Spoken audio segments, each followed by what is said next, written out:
অন্য কালার দিলে এখন দিচ্ছে, এখন সবুজ হলুদ ইত্যাদি কালার দিচ্ছে, আসলে তা নয়। আবিরটা তো লালেই হবে। লালটা হচ্ছে অনুরাগের বর্ণ, অনুরাগ। যেমন বিবাহে সবুজ, সাদা, হলুদ এগুলি বিবাহের বরণ নয়, কাপড় নয়। বিবাহের জন্য লাল কাপড়ই। ঠিক তদ্রূপ এই আবিরের বর্ণ লালেই হবে, অনুরাগের বরণ। নববৃন্দাবনের চতুর্দিকে, নবদ্বীপের চতুর্দিকে অরুণ বরণ। পশু পক্ষী তৃণ গুল্মলতা এরা সকলেই আজকে অনুরাগের বর্ণে অনুরঞ্জিত হয়ে আর সুসুখ করছে। সুতরাং এই পরম অবসরে আমরা সৎসঙ্গ রূপী একটা সুদুর্লভ সৌভাগ্য পেলাম। শাস্ত্রে বলছে যে ভগবত সাক্ষাৎকার দুর্লভ নয়। ভগবান তো অর্চাবতার রূপে প্রত্যেকের ঘরে ঘরে আছে। কেউ না কেউ কিছু না কিছু ঠাকুর দেবতার পূজা করে, অর্চাবতার প্রত্যেকের ঘরে আছে। অহং ভক্ত পরাধীনা। কিন্তু তত্রাপি দুর্লভম মন্যে বৈকুণ্ঠ প্রিয় দর্শন।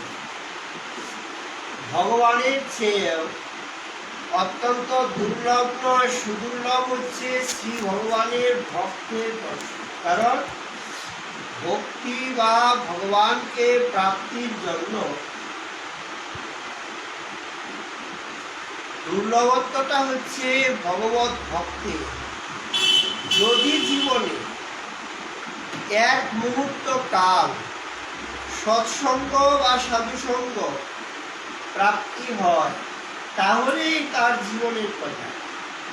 প্রকৃত কল্যাণ বা প্রকৃত মঙ্গল একমাত্র সাধুসঙ্গ সংস্পর্শ জনিত প্রভাবেই হয়। এই জন্য ভাগবতে বলছে শতান প্রসঙ্গা মমবীর্য সঙ্গীত ভবন্তি হৃৎকরণ রসায়ন কথা তজ্জুষণ আশু অপবর্গ বর্ত।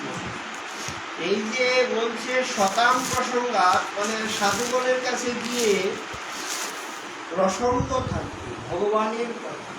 এই জগতে কত কথা আমাদের সকাল থেকে অনবরত চলছে, বিশ্রাম নেই, বিরামহীন গতিতে চলছে। তাতে হচ্ছে কি আয়ু ক্ষীণতা প্রাপ্ত হচ্ছে। তার জন্যই ভাগবত বললেন কিম অন্য অসদ আলাপয় আয়ুষজত অসদ ব্যয়ম।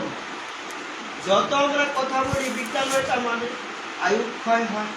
এই জন্য বুদ্ধিজীবী বুদ্ধিমান এরা সবসময় স্বল্পভাষী, স্মৃতঞ্চ সারঞ্চ বচহি বাক্যতা। অত্যন্ত বিশাল ঘটনাটাকে, কয়েক ঘন্টার বিষয়টাকে স্বল্পাত করে সীমিত ভাষায় যারা বলিতেন তারাই বুদ্ধিমান। তাহলে ভগবানের কথাটাও কি সীমিত বলতে হবে? শ্রী ভগবানের কথা যত বলা যাবে তত কিন্তু আয়ু পাবে। আয়ুর হরতি বৈপুংসা মুদন্নস্থ জন্মসৌ তস্যতে যৎকরণিত উত্তম শ্লোক বার্তায়। বললেন সকলের আয়ু কাল হরণ করে নিচ্ছে এই সূর্য, অসৌ সূর্য। স্বামীপাদ বলছে অসৌ সূর্য, এই যে সূর্য প্রতিদিন উদিত হচ্ছে, অস্ত যাচ্ছে। একদিন করে আমরা বলছি যে আমার তো এখন 50 হয়েছে, আমার তো এখন 60, এখন তো 70। বলে না, গত চলে গিয়েছে, আর আসবে।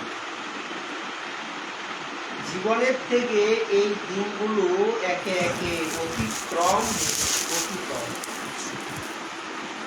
সুতরাং একজনের আয়ুকে হরণ করতে পারে না যার মুখে কর্ণে শ্রী ভগবানের কথা মাধুরী আছে, তার আয়ু হরণ করতে পারে। সিদ্ধ বাবাকে জিজ্ঞাসা করলো নবদ্বীপের সিদ্ধ কিশোরদাস বাবাকে যে বাবা আপনি তো কলিযুগের পরমায়ু, 120 বছর বলতে লেখা, আপনি এটাকে অতিক্রম করে 140-50 বছরে চলে যাচ্ছেন।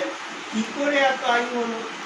আমাদের বৃন্দাবনে এক হনুমান প্রসাদ বাবা বলেছিলেন 180 বছর, আমি নিজে দেখেছি, ওনার কাছে গিয়েছি 180 বছর। সেই সনের সব ইতিহাস বলতে আমি নিজে গিয়েছি, ওনার সঙ্গে কথা বলেছি। 180 বছর, অথচ দিব্যি চলতো, বলতো, বসে থাকতো, আসন করতো। এই 1 বছর লকডাউনের আগে, কয়েকদিন আগে উনি অপেক্ষা করেছেন।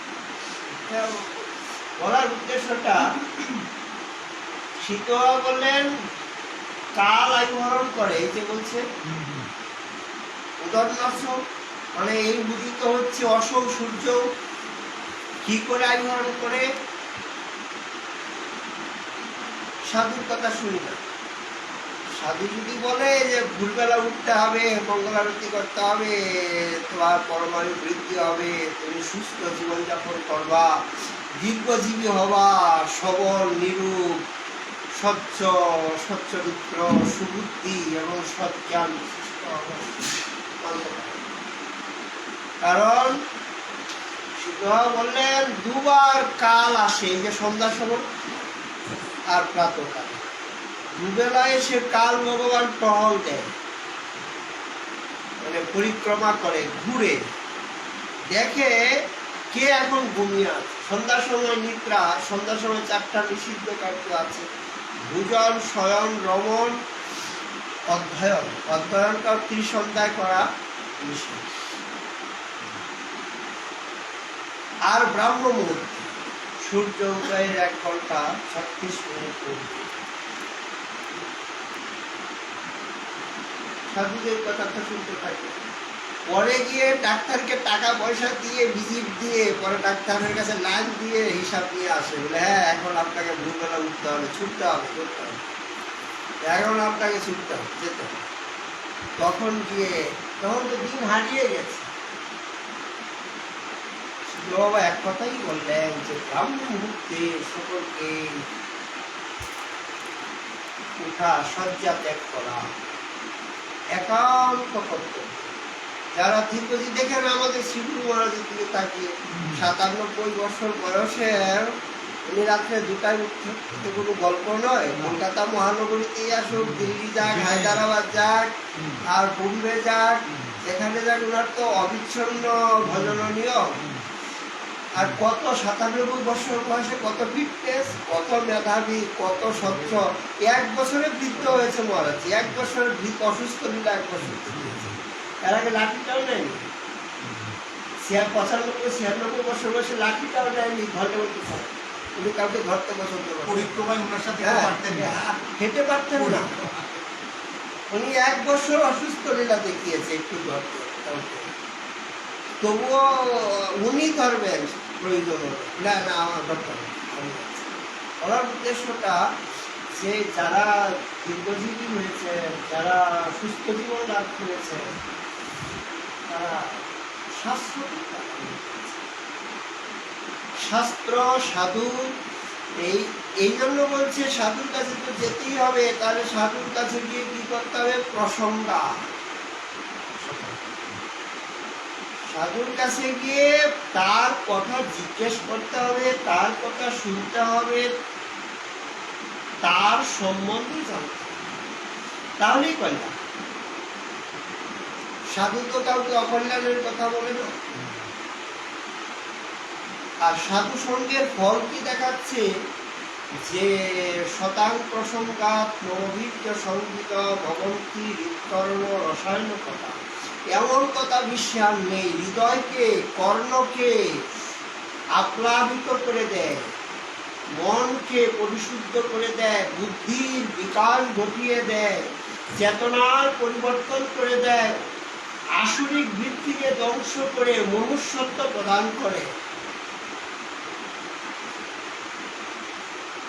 যে একেবারে নিম্নগতি, অধম, জগাই মাদায়ের মতো ব্যক্তি, চাপাল গোপালের মতো ব্যক্তি, অথবা অত্যন্ত নাস্তিক, জবর, সেও যদি এই কথা শুনে, তাহলে তার মন বুদ্ধি নির্মল হয়।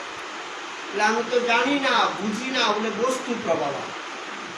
বস্তুর একটা স্বধর্ম আছে, যেবা নাই বুঝে কেহ, শুনিতে শুনিতে সেহ। কি অদ্ভুত চৈতন্য চরিত! কৃষ্ণে উপজীবে প্রীতি, তবেই রসের রীতি বুঝা যায়। শুনিলেই হয় বড়, শ্রবণ করলেই কল্যাণ। কি কল্যাণ হয়? অপবর্গগুলি দূরে সরে যায়। অপবর্গ মানে শিশুকালে আমরা পড়েছি ক, খ, গ, প, ম, 5টা কবর্গ, এইগুলি চলে যায়। এই কথা শ্রবণে ক মানে কি? পাপের প্রবৃত্তিটা চলে। কথা মনছে না আসলে পাপের প্রবৃত্তি যাবে না।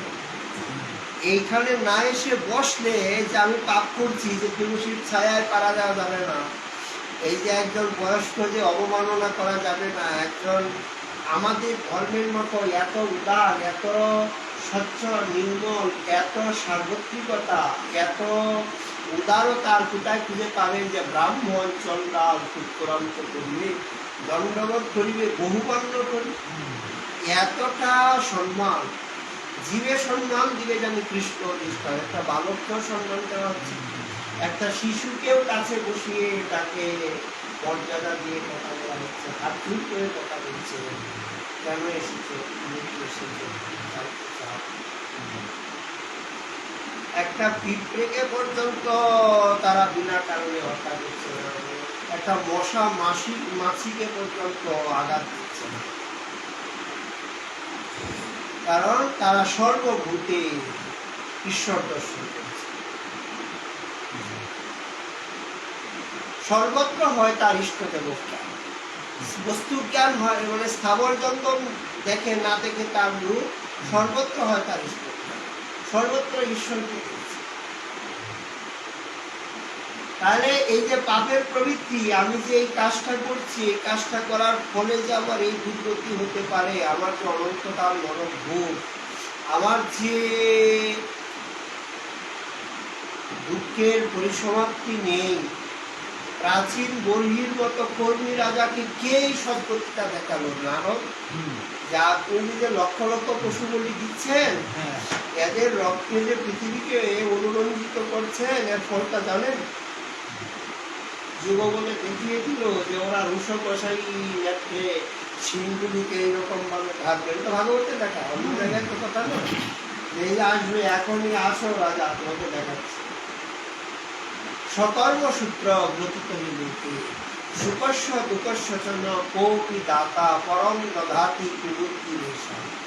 আমাকে ইনি দুঃখ দিচ্ছে কেন? ইনি আমার মাথায় বাড়িটা দিল, আর জগতের লোক নেই, আর কাউকে ইনি দেখেন না। আমার সঙ্গে শত্রুতা, ঘরের উপরে দেওয়াল কালছে, তার মানে আমি চলে এসেছি। সকর্ম সূত্র, অতএব পাপের প্রবৃত্তি, পাপাচার, ব্যভিচার, দুরাচার, কদাচার, হীনাচার, এগুলির সমূলে বিঘাত করবে কে? ওই সাধু সঙ্গ, ওই শ্রবণ কীর্তন, ওই দর্শন স্পর্শ, সঙ্গ সান্নিধ্য, সাহচর্যে আসার ফলে হবে কি? মনের ভিতরে যত মলিনতা, যত পরগাছা, সবগুলিকে দূরীভূত করে চিত্তটা ধীরে ধীরে পরিমার্জিত হয়, নির্মল হয়, স্বচ্ছ হয়।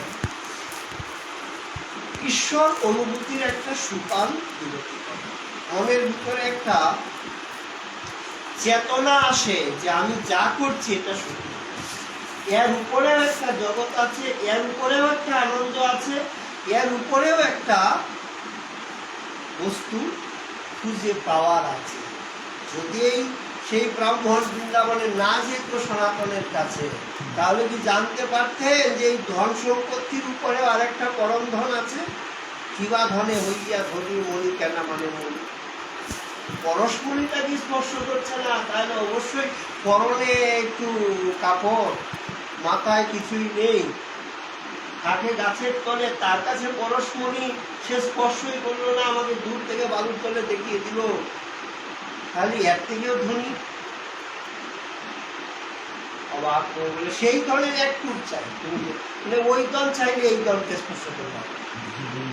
নির্ধনাস্তপিতে ধন্যা নিবসতি যেসাং হরি ভক্তি কাহা, পদ্মপুরাণ বলেন যে নির্ধনী হয়ে ধন্য যদি তার হৃদয়ে ভক্তিরূপী ধন এক বিন্দু। কারণ এই জগতের যে ধন সম্পত্তি এ তো ক্ষণস্থায়ী, চঞ্চলা, লক্ষ্মী চঞ্চলা, আজকে আছে কালকে থাকবে। আজকে আসবে, লক্ষ্মী আসার সঙ্গে সঙ্গে আমাদের নেত্রকে অন্ধ করে দেয়, কানকে বধির করে দেয়, হৃদয়কে পাষাণের ন্যায় কঠিন করে দেয়, মানবিকতা সরিয়ে দিয়ে আসরিকতার প্রবৃত্তিকে সৃষ্টি করে দেয়। এই জন্য ভক্তের কাছে যে ধন আসে সেটা পরিমার্জিত হয়ে আসে। যেমন জল একটাই, কিন্তু এটাকে তখন আপনার মেশিনের মধ্যে পিউরিফাই করে দিচ্ছে, তখন সেই জল ফিল্টার, সেটার মধ্যে আরো হলে আর কোনো অসুবিধা নাই। আর কোনো এইরকম অর্থটা আসছে, সাধুর কাছেও আসছে, কিন্তু ভক্তের কাছে যখন অর্থ আসে তখন সেই অর্থটা পরমকে নিয়ে আসে, এজন্য পরমার্থ। আর জগতের কাছে যখন অর্থটা আসে সেটা অনর্থ নিয়ে আসে, অনর্থই ধ্বংসের কারণ। অতএব তার জন্য ওই পাপের প্রবৃত্তিটা সমূলে হত করে দেয়। নির্ধনী ব্যক্তির নিকটে হরিভক্তি যদি আসে তাহলে ধনের চরমতম স্থানে যায়। যেমন শ্রীধরকে শুক্লাম্ব গেল, ধন নাই জন নাই নাহিক পাণ্ডিত্য, কে চিনিবে শ্রী চৈতন্যের এই সমবৃত্ত। কেউ তো তাকে বুঝতে পারে না যে তার ভিতরে কি ধন আছে। অর্থাৎ রাম ও পরম ধন পাইছে, রামরূপ পরম ধনকে যে পেয়েছে তার তো আর এই প্রাকৃত জগতের ধন সম্পত্তি মোহ আসে না, বন্ধন আসে না, মোহের থেকে বন্ধন আসে, আসক্তি সৃষ্টি হয়, আরো চাই আরো চাই, এই প্রবৃত্তিটা আসে। কিন্তু সাধুর কাছে ধন আসলেও সে মনে করে এ তো এসেছে কালের স্রোতে, আবার চলে যাবে। সুতরাং এই পাপের প্রবৃত্তি থেকে রক্ষা করতে একমাত্র সাধুসঙ্গ কথাই আমাদেরকে পারে। অনর্থের সোপানকে ধ্বংস করে পরমার্থের সোপানকে প্রস্তুত করতে একটা ঘরে উঠতে হবে, তো তার তো সিঁড়ি চাই। সেই জন্য সিঁড়িটাই হচ্ছে পাপের প্রবৃত্তি। তাহলে পাপের প্রবৃত্তি ধ্বংস করে এই হরিকথা। আর দ্বিতীয় যে মানে ফলের আকাঙ্ক্ষা, এই হরিকথা না শুনলে তো শিশুকাল থেকে আমরা যা দেখে এসেছি, যা শিখে এসেছি, যা শুনে এসেছি, তার বাইরের জগতের দিকে তো ধাবিত হতে পারি। ধনং দেহি জনং দেহি যশং দেহি শত্রু দেহি, এই তো মন্ত্র শুনে এসেছি, এই তো কামনা বাসনার তরঙ্গে বারবার আবর্তিত হচ্ছে, ধাবিত হচ্ছি, প্রেরিত হচ্ছি। ওখানে গিয়েই তো মনটাকে হচ্ছে না, কষ্ট, অশান্তি।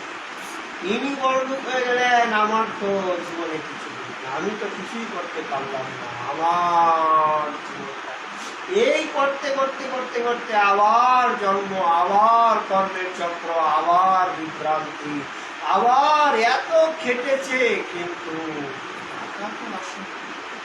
সম্পত্তি এসেছে কিন্তু শান্তি তো আসলে ভোগ করতে পারেনি। ঘর বাড়ি তৈরি করে আর সঙ্গে সঙ্গে পটক করে চলে থাকতে পারেনি, 4 মাস থাকতে পারেনি, সারা জীবন চাকরি করে তারপরে যখন পেনশন এসেছে তখন চলে গেছে, খেতে পারেনি। এত খাটাখাটনি, এত পরিশ্রম করে আর তো সংসারে করতে পারেনি। কারণটা হচ্ছে কি, তৃষ্ণা শান্তি নয়, তৃষ্ণা বাড়ে নিরন্তর। তৃষ্ণার একটা স্বভাবে এটা শান্তি দিবে না, প্রতিদিন বাড়বে, আরো চাই আরো চাই আরো চাই। কিন্তু সেই তৃষ্ণা যদি কেউ ভজনে লাগাতে, একই প্রশ্ন, ভক্তি ভক্ত ভগবান একই প্রশ্ন, কেবল এটাকে ওখানে লাগানো, এইখানে। তার জন্য বলছে তৃষ্ণা শান্তি নহে, তৃষ্ণা বাড়ে নিরন্তর। কি বিষয়ক? ভজন বিষয়ক যারা বৃন্দাবনে নবদ্বীপে বা ধামাজিতে ভজন করছে, হরি বাবা 7.5 প্রহর যায় ভক্তির সাধনে, অর্ধদণ্ড নিদ্রা সেবন এ কোনো দিনে। 7.5 প্রহর মানে কি 8 প্রহরে দিন, রাত্রি 24 ঘন্টা। তাহলে 7.5 প্রহর মানে 22.5 ঘন্টা, 2.5 ঘন্টা সময় মাত্র একটু ঘুমায়।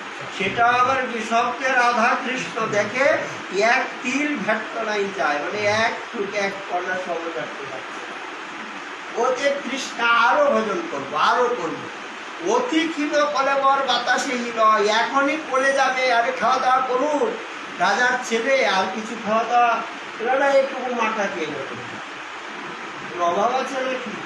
খাওয়া দাওয়া করে অন্তশ্চিন্তিত চিন্ময় চিত্রাদ্রি যে এই দেহটাকে খাবার দিলে দেহটা থাকে। দেখুন, ভোগে রূপ ভয়ক। এখনই আমি 1 কিলো লাফড়ি খেয়ে নেই, তাহলে আমাকে হাসপাতালে নিয়ে যেতে পারে, খেতে পারবে? যার যে পরিমাণ আছে, আধা কিলো করে খেতে পারে বা 1 কিলো যে খেতে পারে, তাকে 3 কিলো খাইয়ে দেন, হাসপাতালে যেতে হবে না। এই এখনই 5,000 টাকা দেবে, ভোগের রূপ আর তার চিকিৎসা ছাড়া উপায় নেই, হবে না, শান্তি নেই। সুতরাং এই দেহকে খাবার দিলেও দেহ থাকে না, দেহিকে খাবার দিতে হবে। দেহের ভিতরে একজন দেহী আছে, তার সন্তান যাবে। ওই দেহী নিরূপ নির্বল দুর্বল হয়ে আছে, এইরকম ক্ষীণকায়, তাকে আহার দেওয়া হচ্ছে না। দেহীর আহার কি না? হ্যাঁ, শঙ্করাচার্যের কথা। তাহলে এই যে হরিনাম হচ্ছে দেহীর আহার। এ অমৃত পান দিনে যদি পায় অন্ন পানে, তবু ভক্তের দুর্বল জীবন। এই যে কথামৃত, নামামৃত, সেবামৃত, সন্ধ্যামৃত, বচনামৃত ইত্যাদি পান না করে যদি সে ডাল শাক সবজি খুব প্রচুর পরিমাণে খাওয়া দাওয়া করে, লাফড়ি ঠিক, দেহ থাকবে না। রাজার দেহ হলে চলে যায়, রাজধানী ধ্বংস হয়ে যায়, রাজার যে রাজ্যপাল যেন নাটুয়ার না। দেখিতে দেখিতে কিছু নয়, হেন মায়া করে যে পরম ঈশ্বর, সেই তারে মন সদা করো। কত রাজধানী চলে গেছে। আজকে হস্তিনাপুরে যান, একটা উইয়ের দিন যাবেন, হস্তিনাপুরে গিয়ে দেখবেন কিছু নাই। যে হস্তিনাপুরের জন্য লক্ষ লক্ষ লোক প্রাণ দিয়েছে, কিছুই নাই। ইন্দ্রপ্রস্থটা সৌভাগ্যক্রমে এখন রাজধানী হয়েছে ভারতবর্ষে, কিন্তু পাণ্ডবদের ইন্দ্রপ্রস্থের ইঙ্গিতটুকুও নাই। এটা তো